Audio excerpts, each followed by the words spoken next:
पैसों के लिए सच्चा प्यार को खो दिया। अपने प्रमोशन की खुशी में आज राहुल अपने पत्नी को शहर के सबसे महंगे रेस्टोरेंट में डिनर के लिए ले जाता है। दोनों आज बहुत खुश हैं क्योंकि राहुल की आज पगार 1 लाख महीना हो गई है। पहले जो 80,000 महीना थी। आज राहुल की पत्नी स्वाति की खुशी का कोई ठिकाना नहीं है। आखिर उसको खर्च करने के लिए अब और पैसे मिलेंगे। आज वह कुछ ज़्यादा ही सज संवर कर डिनर के लिए आई है। आज उसको ऐसे लग रहा है जैसे उसका कोई पुराना सपना पूरा हो गया। आखिर उसके पति की पगार अगर बढ़ी और उसका औहदा भी। यही तो उसको चाहिए था। आखिर हमेशा से उसने पैसे को ही तो महत्व दिया है। उसको गरीब लोग कभी पसंद ही कहाँ आते हैं। उसको तो महंगी चीज़ें, महंगे रेस्टोरेंट और महंगे गिफ्ट ही पसंद आते हैं। शहर के इस रेस्टोरेंट में सभी लोग महंगे महंगे कपड़े, सूट बूट और महिलाएं महंगी महंगी साड़ी और वेस्टर्न कपड़े पहनकर आई थी। ऐसा लग रहा था कि इस रेस्टोरेंट में गरीबों के लिए कोई जगह नहीं है। स्वाति आज अपने आप को महारानी समझ रही थी। इतने में वह देखती है एक सिंपल से कपड़ों में लड़का उसकी टेबल के पास चला आ रहा था। उसको देखकर स्वाति चौंक जाती है और कहती है, अरे तुम यहाँ कहाँ से आ गए? क्या तुम यहाँ बेटर हो? वह लड़का कुछ बोल पाता इससे पहले फिर बोलती है, तुम्हारी हैसियत तो इस रेस्टोरेंट में आने की नहीं है। किसके साथ आए हो? तुम्हारे मालिक कहाँ है? यह फिर तुम यही झाड़ू पोछा करते हो?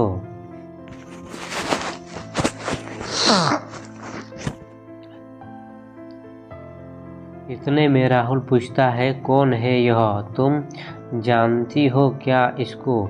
स्वाति कहती है, नहीं, मेरे घर के पास रहता था, बहुत गरीब है इसीलिए मैंने पूछा यहाँ कैसे आने मिल गया। वह लड़का वहाँ से जाने लगता है। इतने में स्वाति उससे जोर से बोलती है, अरे कम से कम बताते तो जाओ, यहाँ करते क्या हो? हम कल फिर आएंगे। फिर तो नहीं, यही दिख जाएगा। लड़का मुस्कुराता है और कहता है, तुम आज भी नहीं बदली। पहले भी पैसे पर मरती थी, आज भी पैसों पर मरती हो। अच्छा हुआ जो तुम मेरी जिंदगी में नहीं हो।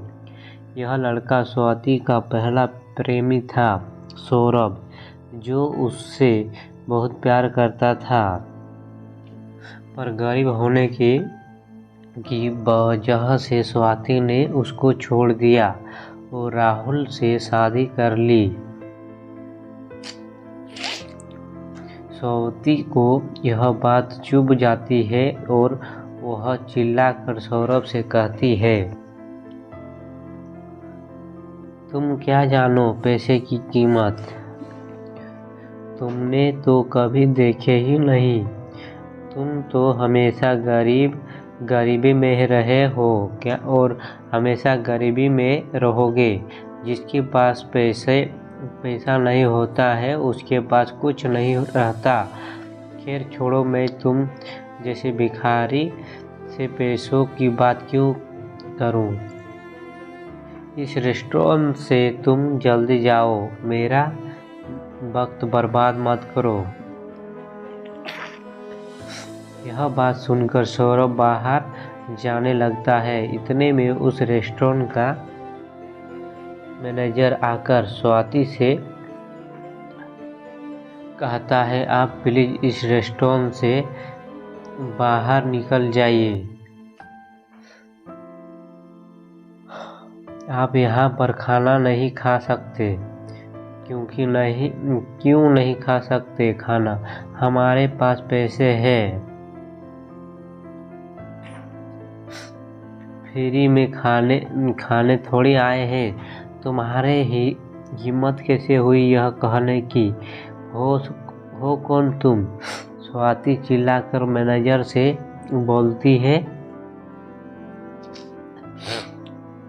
होटल मैनेजर स्वाति से बोलता है, प्लीज हम आपसे रिक्वेस्ट कर रहे हैं, आप यहाँ से चले जाएंगे। अब आप यहाँ खाना नहीं खा सकते। देखते ही देखते कुछ बाउंसर उस टेबल के पास आ जाते हैं।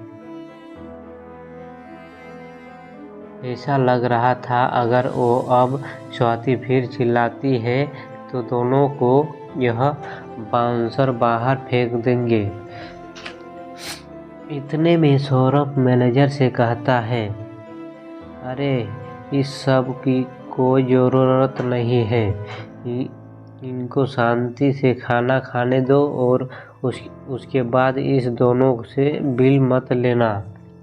और हाँ, यह ध्यान रहे अगली बार यह दोनों यहाँ न आने पाए।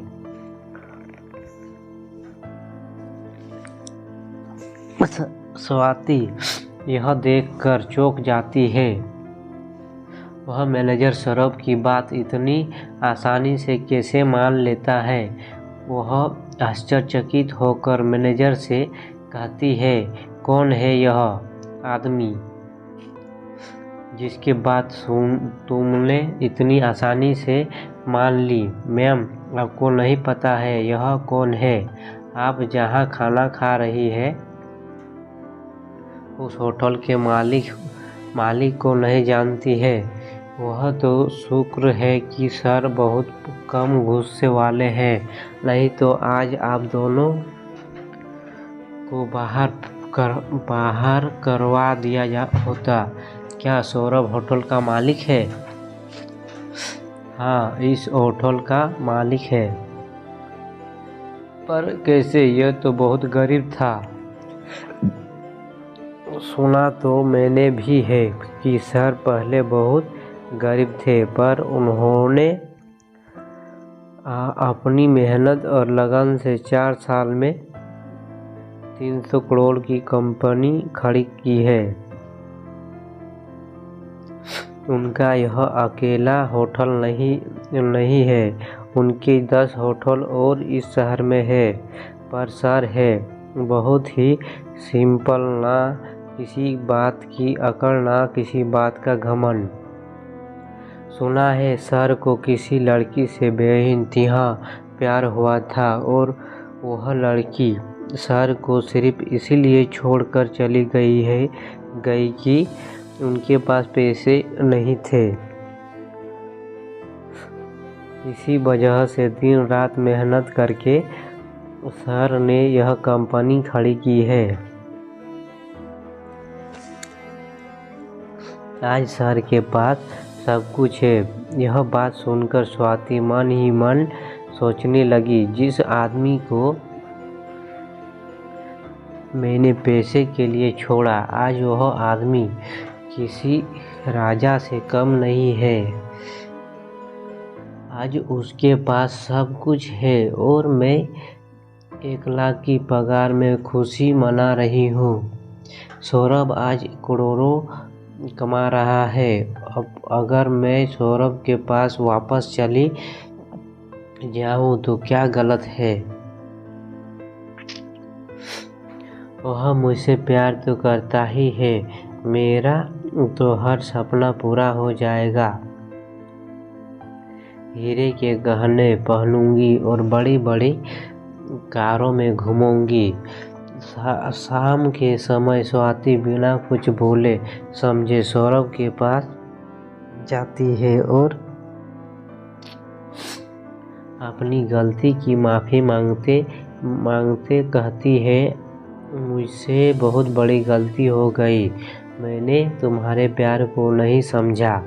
आज मुझे एहसास हुआ है कि मैं तुमसे कितना प्यार करती हूँ और तुम्हारा प्यार कितना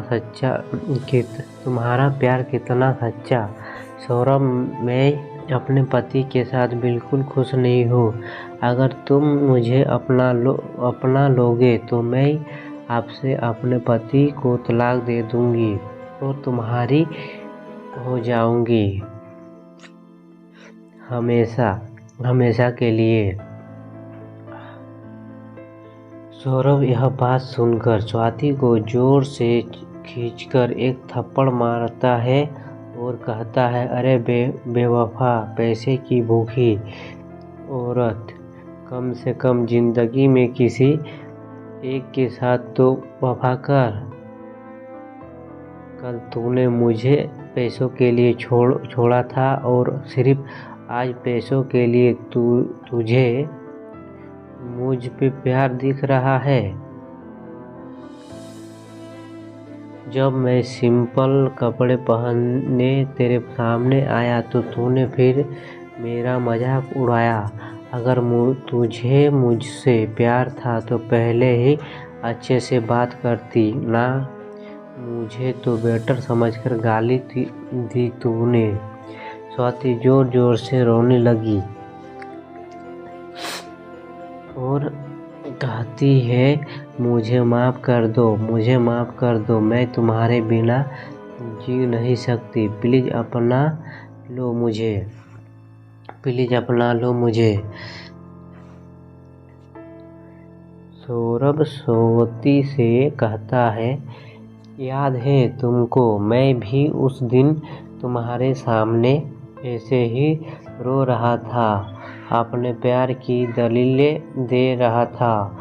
मुझे इस बात का दुख कम है कि तुम मेरी नहीं हो पाई और इस बात का दुख ज़्यादा है कि तुम सिर्फ पैसों की भूखी हो। मैंने इस बेवफा लड़की से प्यार किया जिसकी सोच इतनी गंदी है। भगवान का शुक्र है उस वक्त मेरे पास पैसा नहीं थे, नहीं तो तुम्हारा यह घिनौना रूप मैं कभी देख नहीं पाता।